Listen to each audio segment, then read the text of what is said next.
আসসালামু আলাইকুম ওয়া রাহমাতুল্লাহ। প্রিয় দর্শক বন্ধুরা, একটি খুবই শিক্ষণীয় একটি গল্প।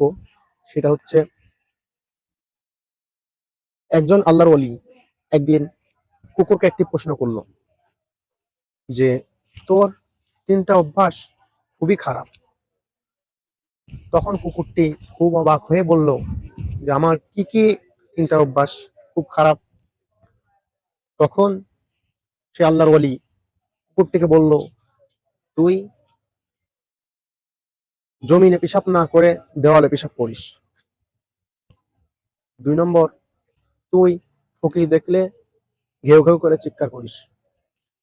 আর ৩ নম্বর, তুই রাতে যখন মানুষ ঘুমিয়ে যায় সেই সময় ঘেউ ঘেউ করে চিৎকার করে মানুষের ঘুম নষ্ট করিস। তখন কুকুরটি খুবই কষ্ট নিয়ে এবং আবেগপ্রবল হয়ে সেই আল্লাহর ওয়ালিকে বলল যে, তোমার প্রথম প্রশ্নের উত্তর হলো, আমি দেওয়ালে পেশাব এই জন্যই করি যে আমি যে সময় পেশাব করি হয়তো সেই সময় কোনো এক আল্লাহর বান্দা জমিনে সেজদা করছে আল্লাহকে, এই জন্য আমি জমিনে পেশাব না করে দেওয়ালে পেশাব করি। আর তোমার ২ নম্বর প্রশ্নের উত্তর হলো, তুমি প্রশ্ন করছো যে আমি ফকির দেখলে কেন ঘেউ ঘেউ করি। সেটার উত্তর হলো, আমি ফকির দেখলে এই জন্য ঘেউ ঘেউ করি যে ফকির মানুষের কাছে চায়, কিন্তু সে আল্লাহর কাছে না চায়, মানুষের কাছে চায়। আসলে চাওয়া উচিত ছিল কার কাছে? সে মহান রবের কাছে, আল্লাহর কাছে।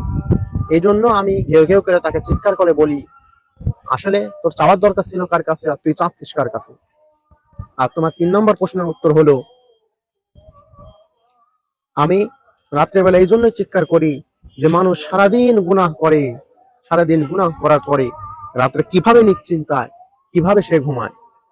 আমি চিৎকার করে তার ঘুম নষ্ট করি না, আমি চিৎকার করে তাকে সজাগ করি যে তুমি আল্লাহর কাছে মাপ চাও, এখন রাত্রেবেলা সময় তোমার আল্লাহর কাছে মাপ চাওয়ার, তুমি আল্লাহর কাছে মাপ চাও, আর ঘুমিও না, আর ঘুমিও না, তুমি আল্লাহর কাছে ক্ষমা চাও এবং আল্লাহর কাছে মাপ চাও।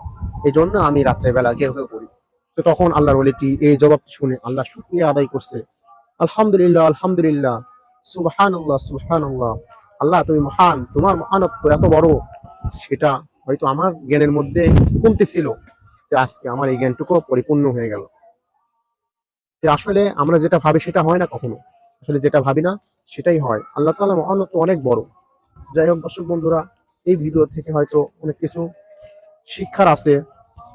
এজন্য আমরা যদি কিছু হলেও শিখে থাকি বা কিছু হলেও বুঝতে পারি আমরা, তাহলে অবশ্যই ভিডিওটি ভালো লাগলে লাইক, কমেন্ট, শেয়ার করে অবশ্যই অন্যকে দেখার সুযোগ করে দিবেন এবং সবসময় পাশেই থাকবেন ইনশাআল্লাহ।